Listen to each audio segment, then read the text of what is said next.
स्वागत है और अभी के लिए मिलिए Xiaomi 14T Pro से। और आज मैं आपको इस डिवाइस पर कुछ ट्विक्स और ट्रिक्स दिखाने वाला हूँ। तो शुरू करने के लिए चलिए अपनी सेटिंग्स खोलते हैं और हम सूचनाओं और स्थिति पट्टी पर नेविगेट करके शुरू करने जा रहे हैं। और यहाँ हमारे पास ऐसे चीज़ें हैं जैसे कि यहाँ प्रदर्शित तो सूचनाओं के आइकनों की संख्या। मुझे लगता है कि एक डिफ़ॉल्ट है जो थोड़ा अजीब है, लेकिन आप इसे 3 तक बढ़ा सकते हैं, जो कि अधिकांश एंड्रॉयड में सामान्य होता है। या आप उन्हें पूरी तरह से स्थिति पट्टी में नहीं दिखाने के लिए छिपा भी सकते हैं, लेकिन आप उन्हें नीचे खींचकर अभी भी एक्सेस कर सकते हैं। इसके नीचे हमारे पास बैटरी संकेतक और कुछ मोड हैं। तो हमारे पास बस एक बैटरी है जिसमें अंदर प्रतिशत और बैटरी के बाहर प्रतिशत है।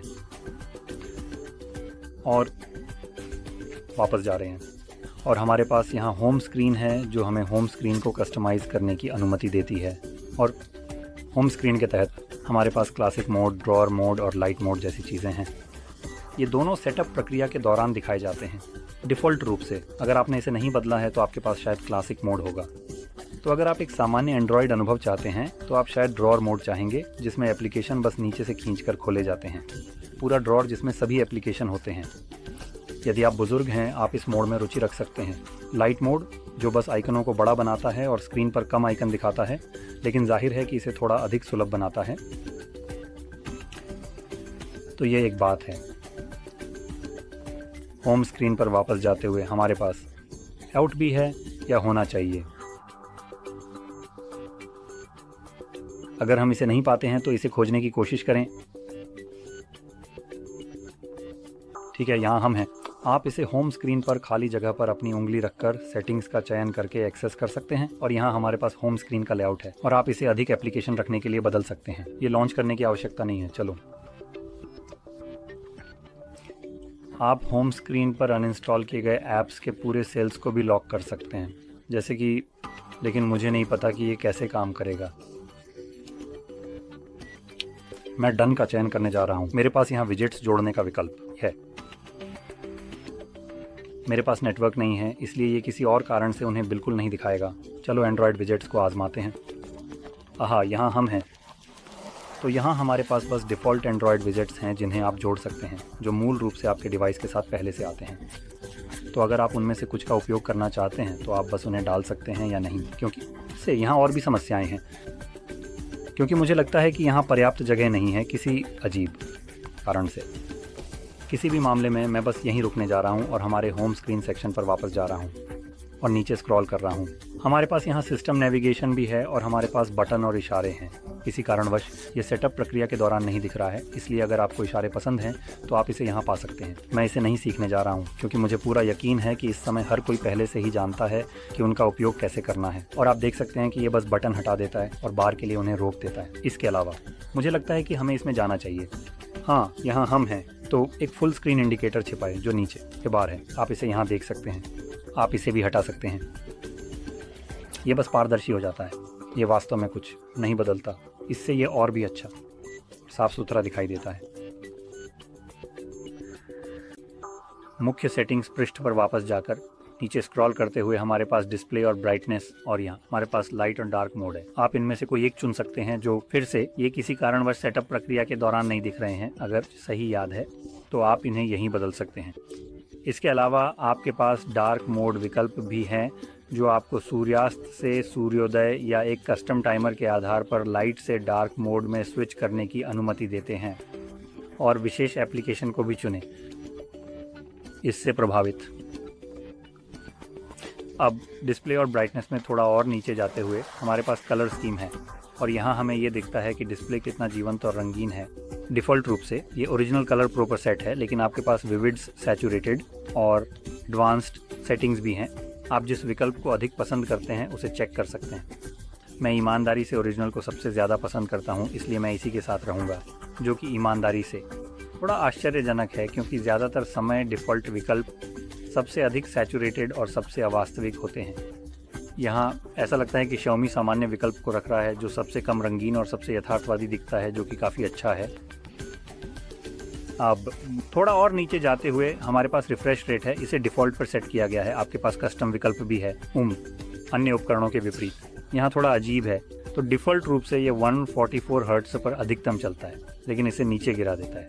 क्या इसमें फ्रेम की संख्या बताई गई है? नहीं, ये नहीं बताता, लेकिन मैं अनुमान लगाता हूँ कि शायद ये 10 फ्रेम के आसपास कुछ होगा, अगर मैं सही हूँ तो।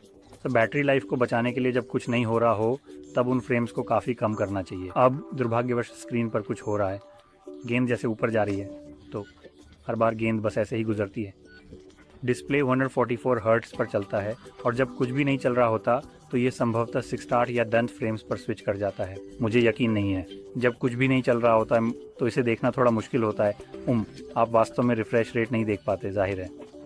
तो उदाहरण के लिए यहाँ कुछ भी नहीं चल रहा होगा, तो ये बैटरी लाइफ को बचाने के लिए फ्रेम रेट को कम कर रहा है। लेकिन जैसे ही मैं ऊपर और नीचे स्वाइप करना शुरू करता हूँ, ये अपने आप 144 पर कूद जाता है ताकि मुझे वह अच्छा चिकना मूवमेंट मिल सके। और इसके अलावा अगर आप उच्च रिफ़्रेश रेट और निम्न रिफ़्रेश रेट के बीच ज़्यादा अंतर नहीं देखते हैं, जिसके लिए आपको कस्टम में जाना होगा और चेक करें। उदाहरण के लिए 60 कैसा लगता है, और फिर 140 पर स्विच करें और देखें कि आपको कौन सा ज़्यादा पसंद है। और अगर आप उन दोनों के बीच ज़्यादा अंतर नहीं देखते हैं तो मैं शायद 60 पर रहने की सिफारिश करूँगा, क्योंकि इससे आपको बेहतर बैटरी लाइफ मिल सकती है। तो हाँ, मैं व्यक्तिगत रूप से एक अंतर देखता हूँ, इसलिए मैं डिफ़ॉल्ट के साथ रहूँगा। यहाँ आखिरी चीज़ AI इमेज इंजन है और यहाँ हमारे पास सुपर रेजोल्यूशन AI HDR सुधार हैं, और मुझे यकीन नहीं है कि ये वास्तव में क्या है। तो MEMC मुझे लगता है कि ये है, हाँ ठीक है। तो ये फ्रेम इंटरपोलेशन की तरह है, तो ये अतिरिक्त फ्रेम्स जोड़ता है जिससे सामग्री और चिकनी दिखती है। यह एक है, ठीक है। उदाहरण के लिए गेम्स के लिए ये फीचर है अगर ये गेम्स को प्रभावित कर रहा है, लेकिन फिल्मों के लिए, उदाहरण के लिए, ये आपको इस तरह का सोप ओपेरा जैसा एहसास दे सकता है, क्योंकि चीज़ें थोड़ी ज़्यादा चिकनी लगने लगेंगी।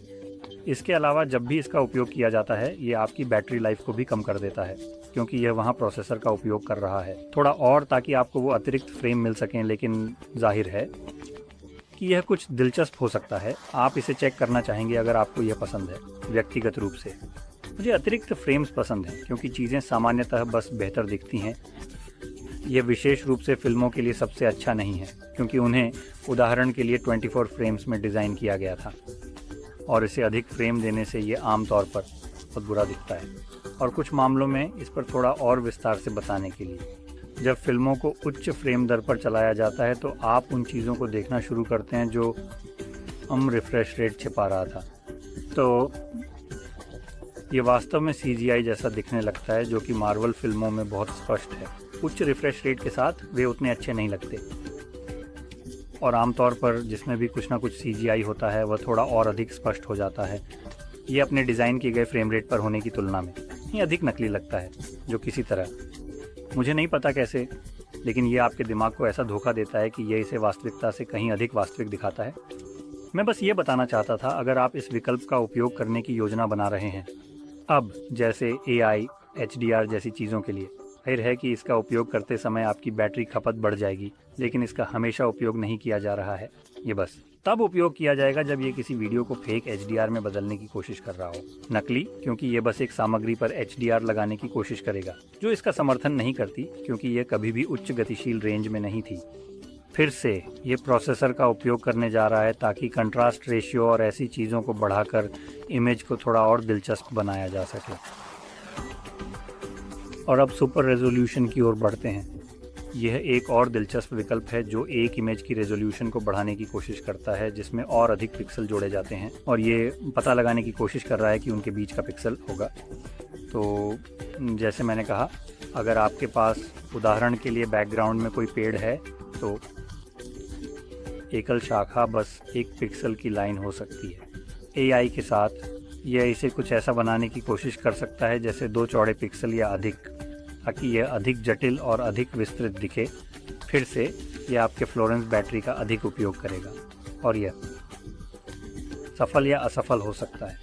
कभी कभी यह आर्टिफैक्टिंग पैदा करता है। छवियों में कुछ विवरण देखने के लिए प्रवृत्त आप कुछ अजीब चीज़ें देखना शुरू कर सकते हैं। अगर ये को परेशान करता है तो आप इसे बंद कर सकते हैं। हालांकि एक सामान्य व्यक्ति के लिए मुझे लगता है कि उस तरह की चीज़ों को पहचानना मुश्किल हो सकता है। लेकिन खैर, उम्मीद है कि आपको ये बहुत मददगार लगा। अगर आपने किया तो लाइक करना, सब्सक्राइब करना ना भूलें और देखने के लिए धन्यवाद।